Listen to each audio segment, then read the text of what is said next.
नहीं, पाने की इच्छा नहीं, अभी नहीं पाएंगे। पाया है क्यों झूठ बोले?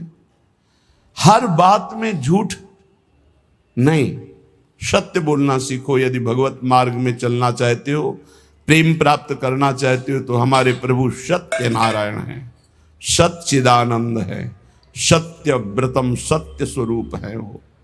इसलिए वाणी से हमारी प्रार्थना है, हर साधक से झूठ बोलने का अभ्यास छोड़िए। जो भी होना होगा, हमसे गलती हुई, हमको दंड दे दो। कितना दंड दोगे? मृत्यु से बढ़कर कोई दंड नहीं। हम मृत्यु को स्वीकार किए हुए भगवत मार्ग के पथिक है। हम झूठ क्यों बोले? झूठ नहीं बोलना, कपट भरे वचन नहीं बोलना, अहित, कटु, कड़ुए शब्द, परुख वचन, निंदायुक्त, किसी की निंदा नहीं, उद्वेग बोला, सामने वाले का हृदय जलने लगा, ऐसे वचन का त्याग करना है। पहला प्रेम प्राप्ति के लिए यह नियम है।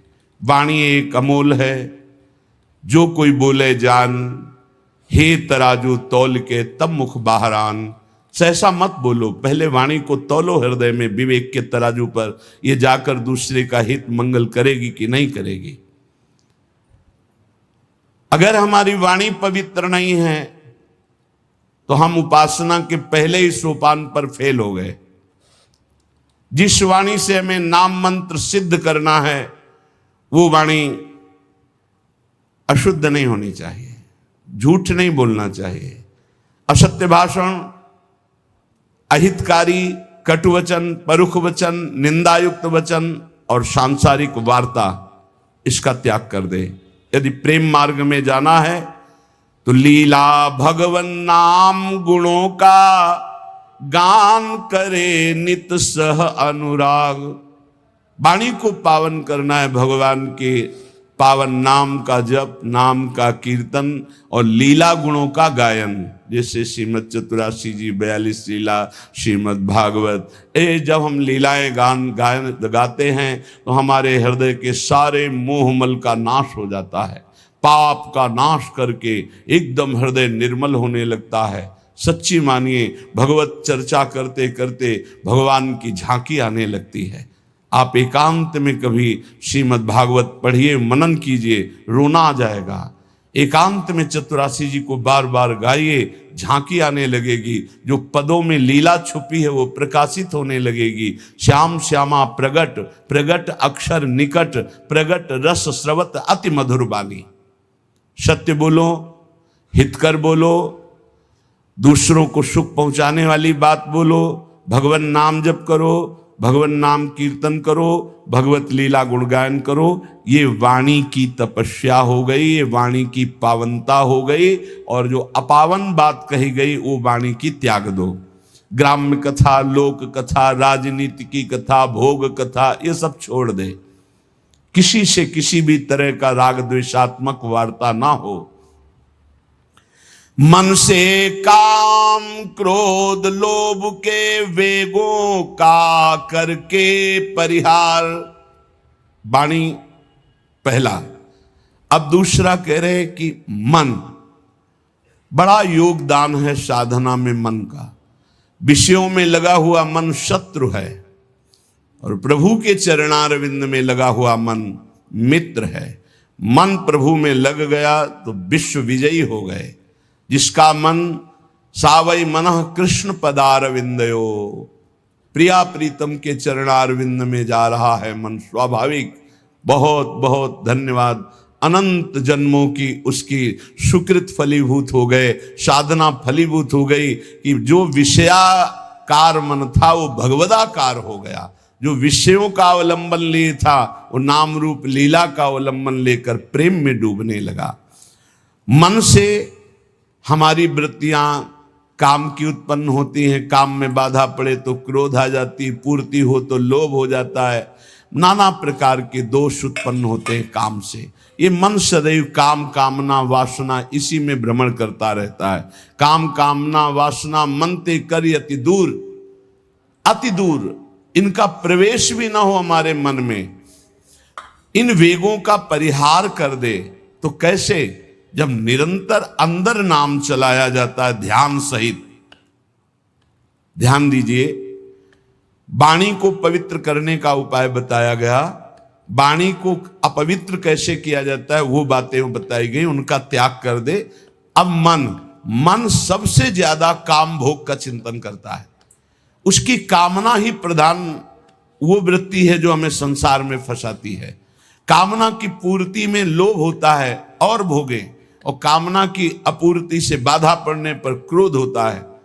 बड़े बड़े चाहे कोई भी हो, क्रोध आते ही मूढ़ता छा जाती है, मूढ़ता छाते ही स्मृति नष्ट हो जाती है, स्मृति नष्ट होते ही बुद्धि भ्रष्ट हो जाती है, बुद्धि भ्रष्ट होना ही सर्वनाश कहा गया है।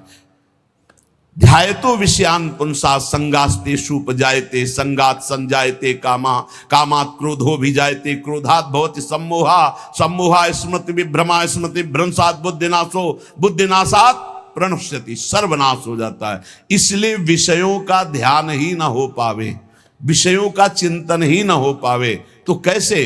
अंदर ध्यान सहित नाम जप करो। यदि रूप का ध्यान हो रहा है तो ठीक है, नहीं तो नाम का ही ध्यान करो। जो नाम जप कर रहे हो उसी का ध्यान करो। राधा बार बार ध्यान करते हुए नाम जप करो। लीला भगवत गुण नामों का करे नित्य चिंतन अविकार। अविकार स्थिति प्राप्त करने के लिए, हृदय रूपी गुफा के अंधकार को दूर करने के लिए नाम का, प्रभु के रूप का, प्रभु की लीलाओं का चिंतन करें। जैसे हम जिह्वा से लीलाओं का गुणगान करते हैं, नाम कीर्तन करते हैं, वाचिक नाम जप करते हैं या उपांश नाम जप करते हैं, तो ये वाणी की पवित्रता हुई, मंगल है। पर हृदय रूपी गुफा में जो काम क्रोध चोर छुपे हुए हैं, इनको हटाने की अभी सामर्थ्य नहीं। इनको हटाने के लिए उतरना पड़ेगा गुफा में, नाम को उतारना पड़ेगा हृदय रूपी गुफा में। या तो ध्यान चल रहा है और या तो नाम ध्यान सहित चल रहा है। ध्यान सहित नाम जब एक एक अक्षर मात्रा का ध्यान करते हुए, तो वही रूप प्रकाशित हो जाएगा। लीला गायन करे तो हमें 5 अध्याय करने हैं भागवत के, ऐसा नियम न ले। 5 श्लोक पढ़े पर खूब डूब के पढ़े कि क्या कहा जा रहा है, कौन सी लीला गायन, मेरे प्रभु क्या लीला कर रहे हैं, ऐसे। और जो रस ग्रंथ है इनके अर्थ पर विचार न करे, इनका केवल गायन करे। ये अर्थ विचार करने की सामर्थ्य प्रकाशित करेंगे गायन करते करते। रटत रटत कहत कहत सुनत सुनत रसरीति जानी। जब रटते रहोगे, कहते रहोगे, सुनते रहोगे तो ये रसरीति समझ में आएगी। कहत और सुनत रसरीति जानी, ताहि तज कबहूं गाउन कबहूं कछु, प्राण रमि रही हरिवंश बानी। ऐसी निष्ठा, ऐसा भाव, निरंतर गायन, तो चिंतन का अधिकार प्राप्त हो जाता है। जब मन से नाम का चिंतन, रूप का चिंतन होता है तो ये काम क्रोध लोभ मोह मद मत्सर्य अंधकार में ही टिकते हैं। नाम का प्रकाश होते ही ये सब भाग जाते हैं। परम प्रकाश रात दिन बना रहता है नाम का। ऐसा सुंदर सुख है नाम का, वो कैसे वाणी में सामर्थ्य नहीं कि वर्णन किया जा सके। जैसे कई दिनों के प्यासे आदमी को शीतल जल मिले तो कैसे गटकता चला जाता है, ऐसे अनंत जन्मों से जिस सुख की खोज हम अनंत ब्रह्मांडों के भोगों में करते हुए मरते रहे, आज तक नहीं मिला। जब नाम में वो सुख मिला तो गटकत, निरंतर गटकत। जैसे हम रूप के प्यासे नेत्र भटकते रहे और जब प्यारे जू को देखा तो नेत्रों से रूप का पान हो रहा है। जैसी हरिवंश निकट दासीजन लोचन चसक रसासो गटकत।